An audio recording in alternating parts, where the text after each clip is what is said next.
식품 첨가물 옹호론자는 소량의 첨가물은 인체에 무해하다고 주장한다. 미국의 천재과학자 라이너스 폴링 박사는 이러한 식품업계의 주장에 이렇게 답변했다. 한 개의 분자도 해롭다. 즉, 소량의 식품 첨가물이라도 인체에 문제를 일으킬 수 있다는 말이다.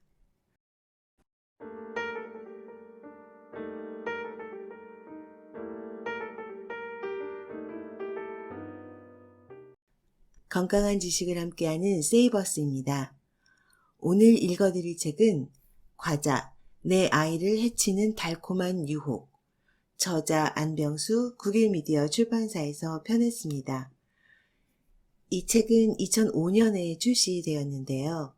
당시 올해의 책으로 선정된 작품이기도 합니다. 유명 과자회사의 간부로 과자 만드는 일에 큰 보람을 느끼며 열심히 일해온 한 중년 남자가 있습니다.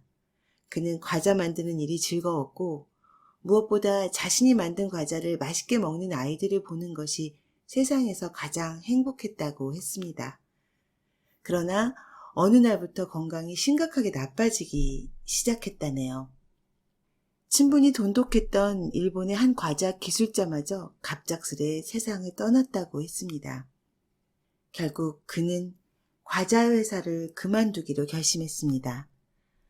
이 책은 바로 여기서부터 시작합니다.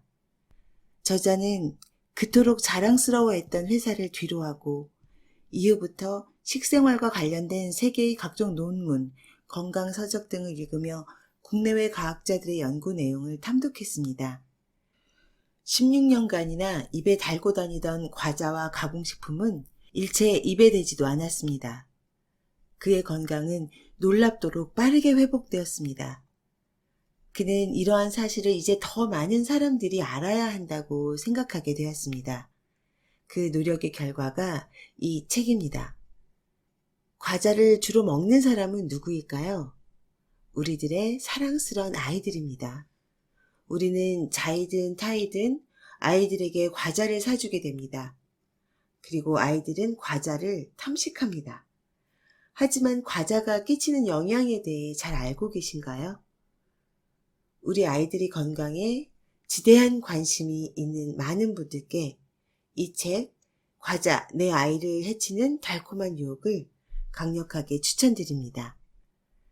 저자 소개 안병수, 1956년생으로 서울대학교 농화학과와 아주대학교 경영대학원을 졸업하고 식품 전문가로 활동하면서 건강의 가장 중요한 변수는 식생활이라는 사실을 몸소 체험했다. 유명 과자 회사 임원으로 근무하던 중 자신의 건강뿐만 아니라 주위 과자 기술자들도 젊은 나이에 건강 문제로 고통을 받고 있다는 사실을 알게 되었다. 식생활과 관련된 세계의 각종 논문, 건강서적 등을 읽으며 국내외 과학자들의 연구 내용을 탐독하면서 2005년 최고의 베스트셀러 과자, 내 아이를 해치는 달콤한 유혹을 냈다. 이 책은 아이에게 과자를 주느니 차라리 담배를 권하라는 경구를 회자시켰고 이듬해 과자의 공포를 불러일으켰다. 책의 큰 목차, 프롤로그, 루비콘 강을 건너며 제1장, 위대한 파괴자들, 제2장, 순백의 성찬, 제3장, 최대의 스캔들, 제4장, 식품 케미컬, 제5장, 자연의 대역습. 저자 서문. 이 책은 셀러리맨이었던 내가 기막힌 경험을 하고 쓴 논픽션이다. 나는 직업과 관련하여 한때 위기에 봉착했다. 그런데 그 위기는 사실 나만의 문제가 아니었다. 그 안에 식생활과 건강의 함수식이 들어있다는 점에서 우리 모두의 문제인 것이다. 세상엔 너무나 많은 모순이 있다. 우리는 그 모순을 인정하면서도 그다지 심각하게 받아들이지 않는다. 우리와는 직접적인 관련이 없다고 생각하기 때문이다. 그러나 우리 생활의 한가운데서 그 모순이 발견되곤 한다. 바로 그러한 이야기를 공유하자는 것이 이 책의 목적이다. 꿈의 식품 과자. 요람에서 무덤까지. 복지국가의 이상향을 묘사할 때 인용되는 이 말은 내가 오랜 기간 몸담아왔던 제과업계에서 패러디했을 때 더 잘 어울린다. 과자는 사랑을 베푸는 데에 남녀노소를 가리지 않는다. 과자는 기쁨을 선사하는 데에 때와 장소를 가리지 않는다. 과자만이 갖는 이 매력은 제과인 사이에서 요람에서 무덤까지라는 말로 회자될 때 더욱 그 빛을 발한다. 과자는 진정 꿈의 식품이다. 과자는 태어나서 죽을 때까지 다정한 친구로서 혹은 애틋한 애인으로서 그저 손만 내밀면 닿을 곳에서 친근한 모습으로 우리를 반긴다. 나는 제과인이 된 것을 참으로 잘했다고 생각했다. 모든 이의 친구인 과자를 만드는 일은 정말 보람된 직업이었기 때문이다. 나는 신바람 나게 일했다. 하잘것없는 내 손이지만 일단 회사에 들어오면 미다스의 손으로 변한다. 그 미다스의 손은 광물성의 무표정한 설탕과 물엿, 그리고 밀가루에 혼을 넣는다. 잠시 후면 그곳에서 숨쉬는 과자가 탄생한다. 얼마나 신기하고 재미있는가. 나는 스스로 다짐했고 또 공공연하게 천명하곤 했다. 정말로 멋진 과자를 만들어 보겠다고. 나는 그동안 과자를 만들면서 무척이나 많은 과자를 먹었다. 내가 직접 만든 과자, 동료가 만든 과자, 경쟁사가 만든 과자, 그리고 해외에서 공수되어 온 과자. 그야말로 과자를 먹는 게 일이라는 생각마저 들 때도 있었다. 이렇게 과자를 자주 먹는 까닭은 과자를 더 잘 알기 위해서, 즉 관능 검사의 목적에서지만 사실은 그냥 과자 자체가 좋아서 먹는 경우도 적지 않았다. 그런데 언제부터였을까? 제법 오래전부터였던 것 같다. 굳이 변화라고 할 수는 없지만 가끔 이상한 느낌이 들 때가 있었다. 그 느낌은 유감스럽게도 불쾌감을 동반하고 있었다. 시간이 지남에 따라 그 불쾌감은 증폭되고 있었고 나를 괴롭히기 시작했다. 무엇보다 피곤하다는 생각이 자주 들었다. 이유 없이 무력감을 느끼는가 하면 때로는 몽롱해지는 경우도 있었다. 단지 컨디션이 좋지 않을 때 나타나는 일시적인 현상이 아닌 듯 싶었고 차츰 그 빈도도 잦아지는 느낌이었다. 나이를 먹고 있다는 뜻일까? 그러나 당시 나이는 아직 30대였다. 평소 건강에 대해서만은 자신 있다고 믿었으며 그때까지 병원 신세를 진 기억이라고는 없는 나였다. 나는 우선 담배를 끊기로 했다. 운동을 시작해야겠다는 생각도 들었다.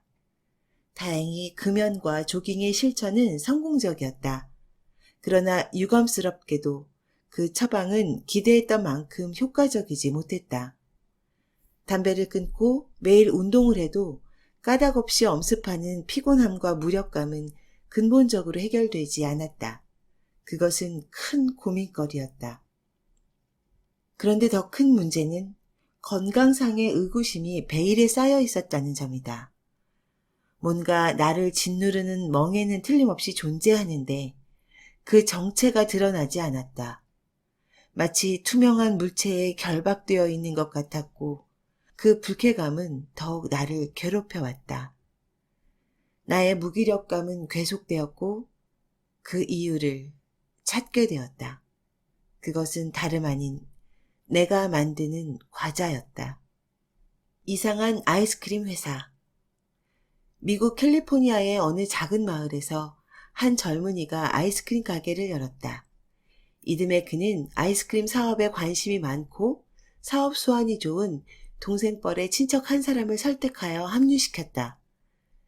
두 사람은 힘을 합쳐 신제품을 개발하며 점포수를 늘려나갔다. 그들의 사업 가도는 탄탄대로였으며 해를 거듭할수록 사세는 확장되어 갔다. 그러나 이들의 사업을 누가 시샘이라도 한 것처럼 뜻하지 않은 불상사가 생겼다. 사업을 시작한 지 약 20년쯤 된 1967년, 창업자 가운데 한 사람이 세상을 떠나고 말았다. 숨진 사람은 나중에 합류했던 동생이었다. 그는 당시 54세, 아직 한창 일할 나이였다. 사인은 심장마비. 회사 일은 순풍에 돛단 듯 번창해 갔건만 왜 창업자 한 사람은 아직 젊은 나이에 불행한 일을 당해야 했을까? 하지만 알고 보면 그를 급습했던 심장마비는 어쩌면 예견된 일이었는지도 모른다. 숨진 그는 100kg을 넘나드는 비만형 체구였기 때문이다. 그런데 문제는 나머지 한 사람의 창업자도 건강이 좋지 않다는 점이었다. 그 역시 비만과 싸워야 했으며 이미 당뇨 증상이 있었고 고혈압 때문에 전전긍긍해야 했다. 직업이 문제였을까? 그들은 지난 20년간 엄청난 양의 아이스크림을 먹어왔다. 신제품을 만들기 위해 또 품질 관리를 위해 먹기 싫어도 먹어야 했다. 그런데 생존해 있는 그 창업자에게는 건강 문제 외에 또 다른 고민거리가 생겼다. 그에게는 외아들이 있었다. 그의 아들은 당시 나이 갓 20의 청년이었다. 아직 애송이에 불과한 아들이 그의 사업을 비토하기 시작한 것이다. 그의 아들은 평소 존경하며 따르던 아저씨가 심장마비로 불행하게 세상을 떠난 이유와 아버지가 이렇게 병치레를 하는 이유를 아이스크림에서 찾으려 했고 따라서 아버지의 사업을 달갑지 않게 여기기 시작했다.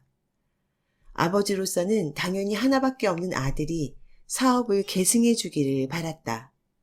그러나 젊은 아들은 아버지의 뜻을 끝내 거역하고 가출해버렸다. 그때 회사는 이미 미국 최대의 아이스크림 재벌이 되어 있었지만 그 아들은 아버지의 성공적인 사업에 도무지 의미를 부여할 수 없었다. 이 소설 같은 이야기는 실화다. 회사의 이름이나 로고만으로도 아이스크림 마니아들의 발걸음을 빨아들이는 세계 최대 아이스크림 체인의 영욕의 발자취다. 창업자의 이름은 어브 로빈스, 일찍 숨진 그의 사업 파트너이자 동생은 버트 베스킨. 그리고 창업자의 아들은 지금 채식운동가로 널리 알려져 있는 존 로빈스이다. 1980년대 후반 미국의 육가공 업계에 큰 파문을 불러일으켰던 베스트셀러 육식, 건강을 망치고 세상을 망친다가 그의 책이다. 채식주의자이자 환경운동가이며 식품, 건강 전도사인 젊은 로빈스는 이제 더 이상 재벌 2세가 아니었다. 섬에서 나온 그는 미국 전역을 돌며 식생활과 관련한 건강지를 전파했다. 인간 자연식품의 숭고한 질서를 거역하는 모든 제품을 비판했고 그것과 관련된 회사와 업자들을 고발했다. 물론 부친이 이끌고 있는 아이스크림 사업도 예외가 아니었다. 어느 날 강연장에서 한 참석자가 그에게 질문했다. 왜 부와 명예를 마다하고 부친의 슬하를 떠나셨나요? 그는 거침없이 대답한다. 그때 만일 떠나지 않았다면 아마도 지금쯤 뚱뚱하게 이를 데 없는 제 모습을 보고 있을 겁니다. 지금 저는 행복하지만 거울 속에 비친 그 뚱보는 결코 행복할 수 없겠죠. 그렇다. 그는 부와 명예보다 건강과 행복을 택한 것이다. 제왕의 뒷모습 초코파이. 과자의 제왕, 국민과자, 정을 전하는 과자. 우리나라 과자 역사의 살아있는 신화 초코파이는 따라붙는 수식어에서도 카리스마가 느껴진다. 지난 30년간 줄곧 과자 판매 1위의 권좌를 지켜온 이 위대한 발명품은 얼마 전 드디어 단일 제품 누적 판매액 1조 원을 돌파하는 쾌거를 이루었다. 초코파이 낱개 단위로 85억 개, 총 중량은 약 30만 톤. 트럭에 실을 경우 10톤 화물차 약 3만 대를 가득 채울 수 있으며 제품을 한 줄로 늘어놓으면 지구를 15바퀴나 돌 수 있는 양이다. 과자의 제왕, 국민과자, 정을 전하는 과자. 일반 초코파이는 크게 세 부분으로 이루어져 있다. 가장 겉부분인 초콜릿, 중간 부분인 파이, 안쪽 부분은 머시멜로 크림이 그 예다.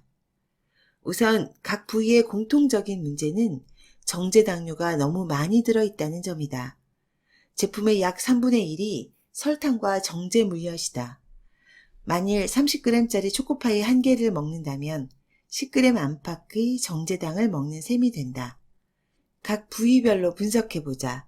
먼저 겉을 둘러싸고 있는 초콜릿은 엄밀히 말해서 초콜릿이 아니다. 초콜릿의 형상을 한 모조 초콜릿이다. 대부분의 초코파이류 제품에는 카카오 열매의 핵심 물질인 코코아 버터가 한 방울도 들어있지 않다. 코코아 버터를 짜내고 난 코코아 파우더만 소량 들어있을 뿐이다. 모조 초콜릿에는 천연 코코아 버터 대신 화학 처리를 한 유지가 사용된다. 제품 포장지에 표기되어 있는 이른바 정제 가공 유지가 그것이다. 천연 코코아 버터의 대용 유지인 정제 가공 유지는 수소 첨가 반응의 산물이다. 수소를 첨가시킨 경화유는 다량의 트랜스 지방산을 함유하고 있다. 트랜스 지방산이란 요즘 언론에서도 자주 다루고 있는 주요 유해 성분의 하나다. 모조 초콜릿에 쓰는 정제 가공 유지는 수소 첨가도, 즉 경화도가 일반 고체 유지에 비해 훨씬 더 높다. 이는 수소 첨가 반응이 더 가혹한 조건에서 일어난다는 것을 암시하며 그만큼 트랜스 지방산 생성량이 더 많을 것이란 사실을 시사한다. 이른바 대용 버터라 일컬어지는 이 정제 가공 유지는 상온에서 돌같이 단단하다. 트랜스 지방산의 문제는 초코파이의 중간 부위에 있는 파이에서도 마찬가지로 대두된다. 초코파이의 매력은 달콤한 맛 외에도 입안에서 느껴지는 부드러운 촉감에 있다. 이것이 바로 제과 회사들이 자랑하는 비스킷에서의 스펀지 조직 형성 기술인데 그 노하우는 쇼트닝에 있다. 이 파이에는 엄청난 양의 쇼트닝이 사용된다. 쇼트닝 역시 수소 첨가 반응의 산물이며 많은 양의 트랜스 지방산이 들어있다. 또 파이를 거론할 때 빼놓을 수 없는 원료가 팽창제다. 파이의 독특한 조직은 쇼트닝만으로는 완성되지 않는다. 여기에 팽창제라는 첨가물이 함께 사용되어야만 비로소 완벽한 스펀지 조직이 형성된다. 팽창제는 물론 여러 종류의 화학물질이 조합되어 만들어진다. 초코파이는 명성만큼이나 신비도 가득한 제품이다.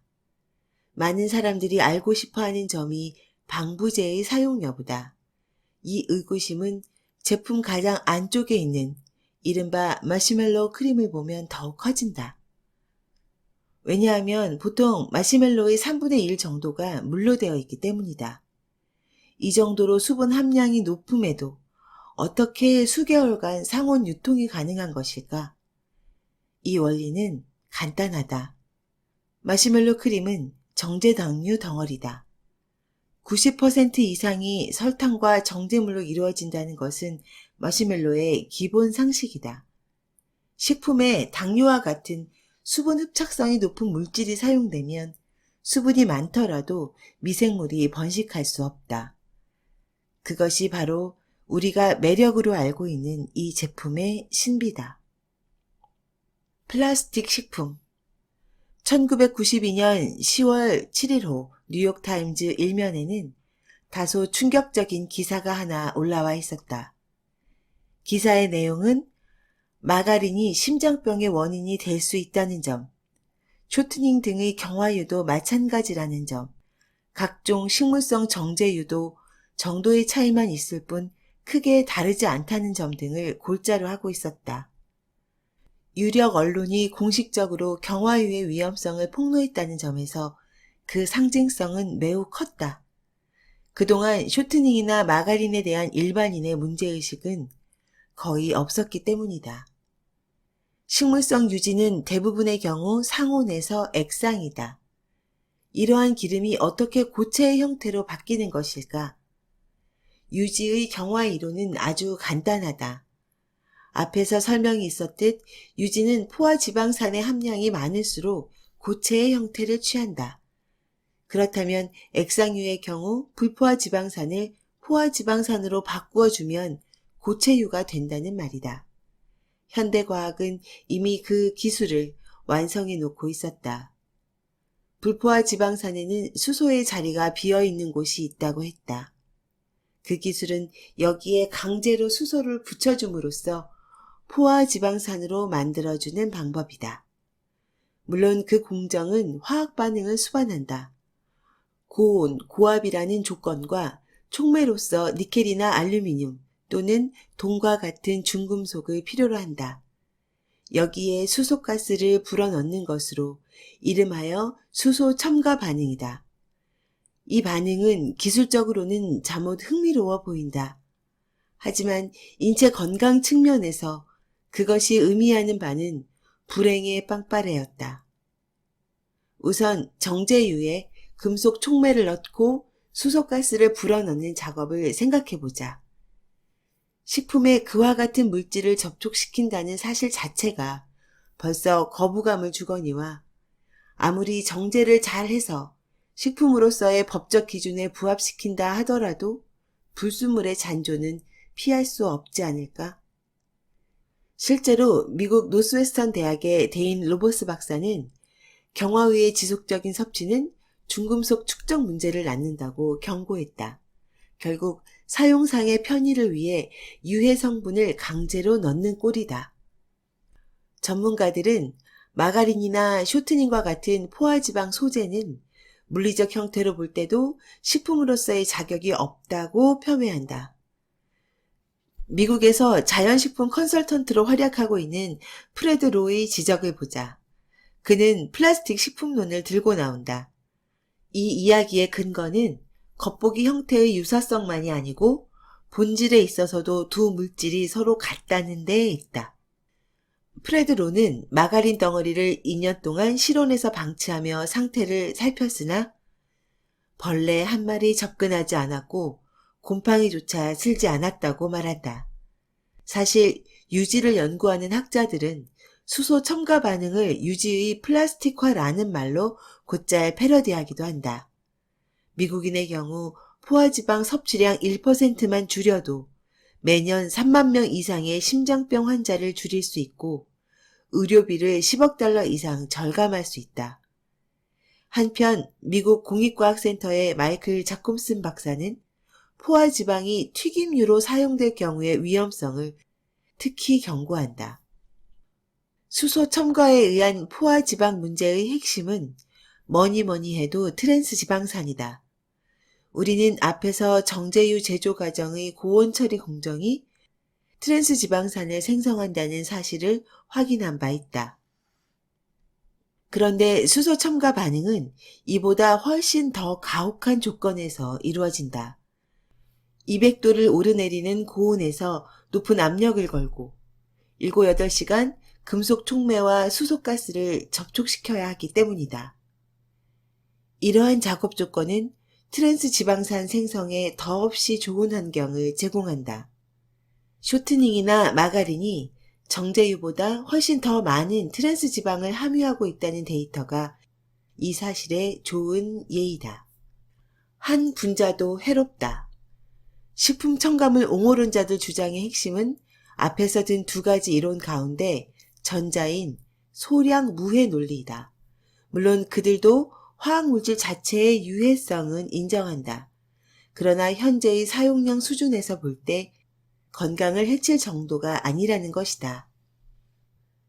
음지에서 태어난 첨가물 산업이 오늘날의 전성기를 구가할 수 있게 된 것은 이러한 소량 무해 사고가 든든히 뒷받침하고 있어서이다. 그렇다면 지금의 첨가물 사용량으로는 전혀 문제가 없는 것일까? 과연 양으로 접근하는 그들의 시각이 옳은 것일까?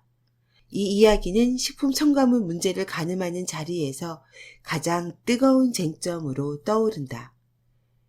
노벨상을 2번이나 수상한 바 있는 미국의 천재과학자 라이너스 폴링 박사는 화학물질의 인체 내 최소 반응량에 대한 질문을 받고 이렇게 대답했다.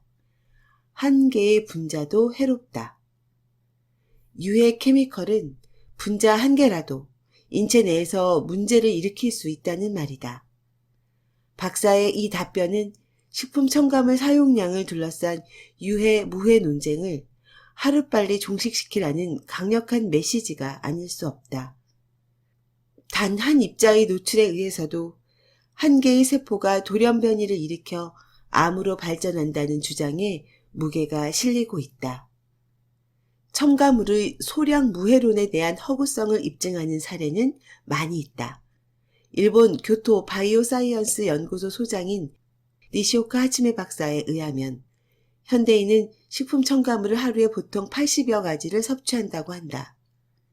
그런데 이들 화학물질은 체내에서 조용히만 있는 게 아니라는 것이다.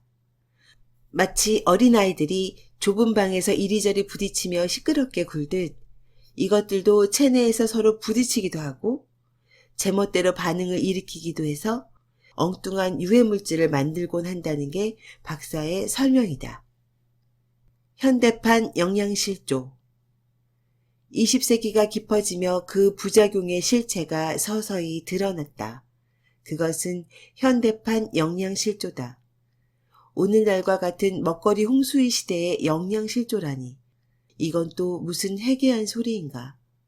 영양분의 불균형에 의해 유발된 미세한 문제는 증상이 쉽게 관측되지 않는다.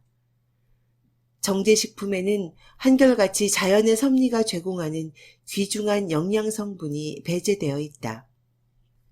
쉽게 말해 여기에는 탄수화물이나 지방질 또는 인체가 그다지 필요로 하지 않은 어떤 물질만 들어있을 뿐 비타민, 미네랄, 섬유질 따위의 유익한 성분들은 거의 없다. 영양 문제를 추적하다 보면 우리는 항상 가공식품이란 벽에 부딪힌다. 가공식품이 안고 있는 영양상의 문제는 원료 대부분이 정제되었다는 데에서 비롯된다.